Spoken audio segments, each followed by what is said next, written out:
It's great to have the privilege of interviewing Tui, and for Bob Peace, just to let him know that I think Tui can give us a lived experience of someone who's changed that masculinity and that model. So we're just going to hear a bit of Tui's story. So Tui, tell us a little bit about yourself. You lived and grew up in New Zealand, of Samoan heritage, and your life experience wasn't so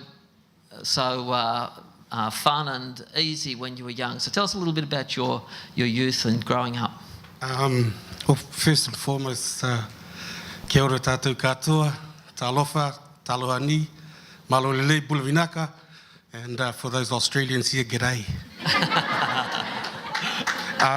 Sorry to have my back to you, folk. It's really a privilege and honour to be part of this conference here. And there was a bit of anxiety to come down and share a personal story, knowing that I could be the minority here. And but it's good to see the likes of Bob be very courageous. Yes. So I'm very motivated by his yarn. And so please, if I say anything offensive, throw your shoes to him. My bag's over there. I'll just take a shortcut out this way. Sorry. No, that's all right. So tell us a little bit about your story, growing up, your childhood, the difficulties you experienced as a young person. How did all that happen? Yeah, I guess it sets a precedence really to understand my background and where I've come from, Michael. I think violence was sort of part and parcel of my life. I'm the eldest of five other kids, the only boy, 4 sisters, and an awesome mum. So violence was pretty much part and parcel of my everyday living. Yep. Where did that come from? Where did you experience the violence from? Now in hindsight, I can reflect on it as being, something different. But growing up for pretty much as a kid at primary school and going on to high school, it was just part and parcel of my life. And that I mean by part of my family infrastructure. We were one island family in the street that was made up of 150 white fellas and minority then. So was that violence in your family and in the street, or was it, what was actually happening for you as a young person? Were you bullied, or did you see that violence in your family? Yeah, I guess there's an era in New Zealand called the Dawn Raids, and back in the early 70s, my father and uncles were often taken to cut the wood down in the middle of New Zealand there. A lot of them didn't have any citizenship, so they'd get shipped back onto the boats to go back. My old man didn't. He wanted to stay on, and he met my mother. So there was a policy there where the government would come in and try, and anyone that had resembled a Polynesian face with a flat nose, brown, with an afro, would tend to get arrested. I remember as a 5-6-year-old kid, that was quite a regular occurrence in my house, and the police didn't look like the police they do here in Melbourne. They wear black over here. Yeah. They have nice blue uniforms over there with big Alsatian dogs. So I would often see that, and I think that was a real start of my attitude, or this instillment in my heart, of being quite angry and defensive, especially towards the police. And how did that live out for you personally? What expression did you have of that sort of anger, and what did you do? Did you get into fights and things? Yep, grew up. Like I said, we were one island family. I guess my neighbours saw my parents as being different. But I'd often cop a stoning or name calling, bullying at primary school. We'll have the odd fight here and there in the park. I'd come home with a ripped shirt or a bloody nose, and I'd get a flogging from my old man for coming home with a bloody nose and a ripped shirt. So that, again, just developed my resilience. Yeah. Right up until my teenage years, where violence was just part of my life cycle, I guess, and just really extended into the college, and not a good place. And what did you think about that? Like, you just accepted that as normal, or? Yeah, it was normal because it was just really basically survival of the fittest. Getting bullied, stand up. This time I didn't go home with a bloody nose. Someone else did. Someone else went home with a bloody nose. And that was pretty much a real anchoring of this type of feeling, And then you got married, is that right? I did. You met a lady that you fell in love with and got married. Tell us a bit about that. I guess from my teenage years going on to my early 20s, I'm still getting myself into a lot of strife. Yep. And the strife really was around violence. I went to uni, and I met this girl, and got it on, and had 2 beautiful children. And things were a little bit different then. And one of the things that I got told from my mother was, as a teenager, young and dumb, 18 years old in the King's Cross, all those nightclubs. My mother said to me, whatever you do to another girl may come back and it may happen to your sisters. Yeah. So I've always had that in my mind, and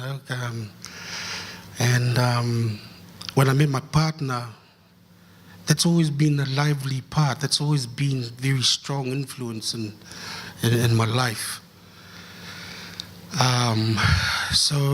My anger and violence was never ever toward her,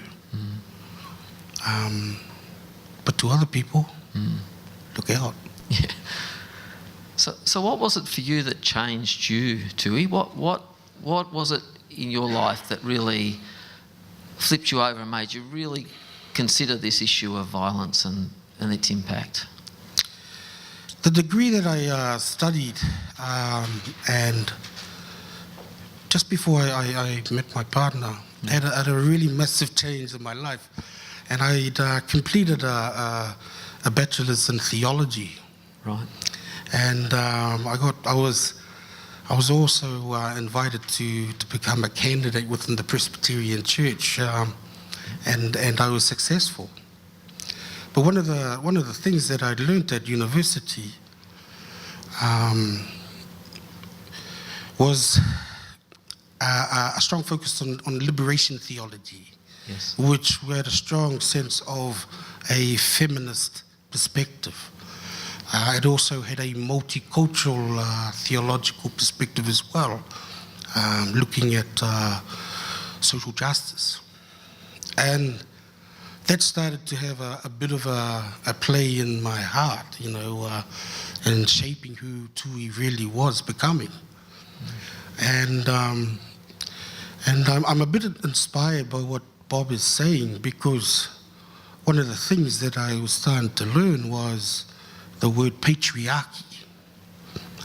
And when I reflect back from my Samoan cultural heritage, and I see it now, and I have many, many friends from other countries, this patriarchy word, this patriarchal system, I can certainly see where, in hindsight, how it's really developed me, and how, as I was a young fella to my age, teenage time, I could really see where this patriarchy was having so much of an influence in my life, because it was something that I had seen with my father and his brothers, and how men in my culture acted. And it was very much from the strong patriarchal system. So I'm sorry, I might not even answer your question. No, that's all right. So how have you been able to change that in your own thinking to go from that very strong, dominant cultural perspective to a perspective where now I believe you're a lot more, you don't want to see that same level of patriarchal hierarchy and violence perpetrated against others. So how have you changed in that? The massive change really was having children. Yeah.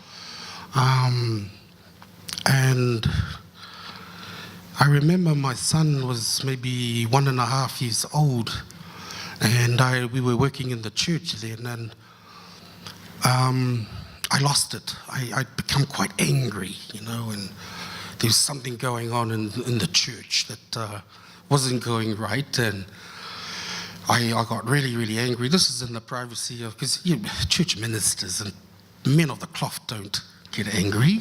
They don't have those types of feelings, eh? That's right. They get to show this stuff after having a couple of sherries from the Eucharist. You didn't hear that. But I lost it. I was angry, I was violent, and it took me back to when I was, again, an adolescent. This behavior, this rage was still there. And I never forget it, right till this day. And my son is now 19 years old. He's 6'4". He's about 140 kilos. He rubs the old man on the head. I could feel my neck sort of get out of place. But I'll never forget when I seen my son's eyes, the fear that he had from his old man. And here I am, the most adorable thing in my life was my partner and my son. And I have instilled in him the fear of God. And that there changed everything. Yeah. And I reflected on how it was with my relationship with my father and uncles, who were very quite violent people, they got laws now that, geez, I wish they were around in the 70s. I reflect back on how my relationship has been with my old man, and I vowed, I promised within myself that, man, if I ever have any kids, my kids are never, ever going to get treated like this, when I'm getting a flogging at about 7, with the hose, or being tied to the fence, and getting a good hiding with a 4x2. Yeah. And I'd always have those thoughts in my head, if I ever have children, I'm never going to do this. And it was a real quick thought when it came back to me when I lost my anger and I expressed it verbally in my house, and I seen my son's eyes, just that fear of, and it even makes me really teary about that. But that's what made it. I'm thinking, this is it. This stops with me. And that was what I literally said. Wow. What a powerful thing to say. What a powerful thing to say. Yeah. And that's been the message, So tell us a little bit about the journey then, because even though, as you say, it stops with you, but the practical reality of that is to actually change is not that simple always. What things did you need to do in order to actually make that change for yourself? Yeah, I met a wonderful social worker who was also an Anglican priest, and we talked, and he had become quite an advocate for me, a very dear friend as well over many years. I realized that the collar wasn't for me, and I sort of let that go and pursued social work instead. But in a lot of ways, I still have my faith. I still believe that whatever it is I'm doing is a ministry of some sort. But my friend, he counseled me. I started to go to men's groups and really started to learn and reflect on my origins and some of my hopes. I think that was the real big change, was hope. For me to really see that change happen. And I now work with men, and sometimes I'll say, if I can change, you can change. I don't say that, at all now. I try and, I'm quite a compassionate man now, working with lots of men now, and but I'm a bit like Bob, I've been criticized for being too confronting, with some guys in men's groups, when they're still having a little bit of a suki lala, Tell me again, I'd say something like, tell me again, what did you do to your wife? He says, well, I picked her up, threw her through the wall. All right, how many walls? Well, the first one and the second one. All right. So what is it in your head, dude, that you don't understand that she could be leaving you? There's this sense of shock men sort of get, yeah? And so I've been challenged, and I've even been disciplined because I'm not meant to be confronting. But, sometimes men need to confront men. and I reckon maybe that's what I have to do. But I'm not a nasty fellow. I don't make them guilt. I like to call it for what it is. Let's talk about, keep it real, before you slide down into my feel sorry for me buzz. And forget all about what you did to your 4'2" wife. Very petite, maybe 45 kilos, going through 2 walls. So, yeah. Sorry, I've just sort of gone on mind. I shouldn't really be holding a microphone. I like to sing too.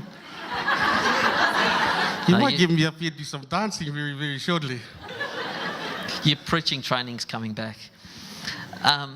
Okay, so Tui, what do you think are some of the things that we as men need to be thinking about and addressing? Either those, as you're saying, those people who are perpetrating violence and people who maybe don't perpetrate violence in that way, but as I think Morrison said in that video clip, he said, if we're walking past it, we're accepting it.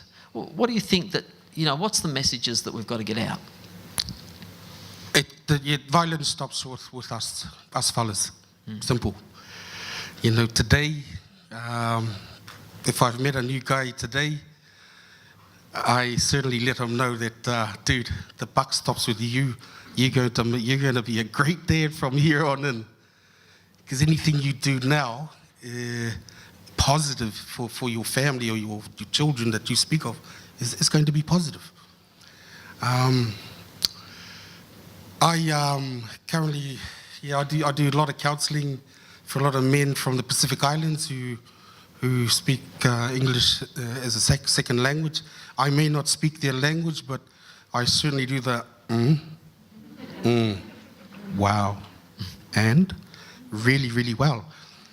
And they're small steps. They're really small steps, and it can be just on just a simple thing. So when you feel angry, what are you gonna do? Walk outside, have a cigarette, walk away. Little things. But I'm a definite advocate around that it stops today. So anyone that I meet, I really encourage that message that it stops now. Tomorrow is another day. Fantastic. Thank you. There may be some questions. Does anyone have any questions of Tui? Yes? I would like to know how your father, if he's still around, how he's reacted to this change and whether or not you've had that discussion with him. if you don't mind talking about that. Yeah, that's a really, really good question. I wish he was still around, because I'm at a point in my life now where I'd really like to sit down and have a couple of conversations. One of the best person that I've met, she's the CEO, she's the treasurer, finance minister, also an ATM machine, is my mum. And when I reflect back on my incident with my son, my anger, the first person I called was the CEO, my mother. And it really brought up lots of stuff. So unfortunately, my dad, I love my dad, regardless, he's my dad, I miss him. But there was also some bad shit this man did, you know? And I've been able to reflect, and I'm now going on to 50 years old. I felt my mother needed to start telling her story. And it's been a wonderful experience, because my mother has told myself and my four other siblings stuff that we really didn't know, and it was very violent. So it's been a wonderful experience for my mum to, for the first time, be counseled. She's never had any counseling. So her children have been her counselors. We have tried to heal ourselves together as a family.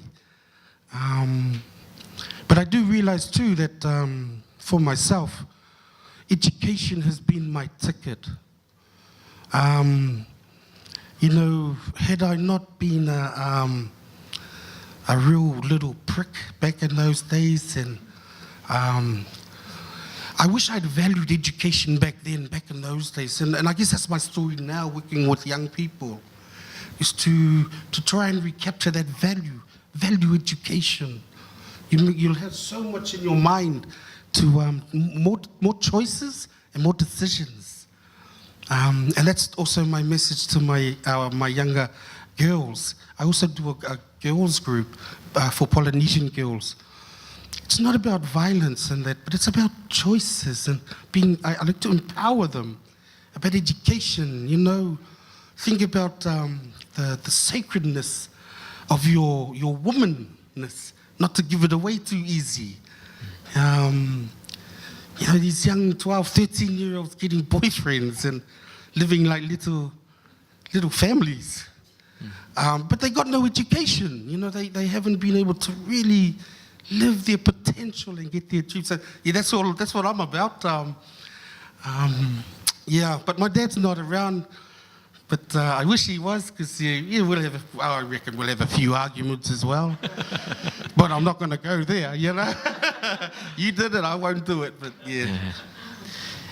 Any other questions?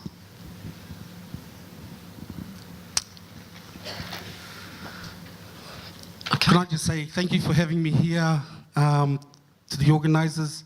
Violence prevention is everybody's business. Thank you. Thank you to the organisers. Thank you.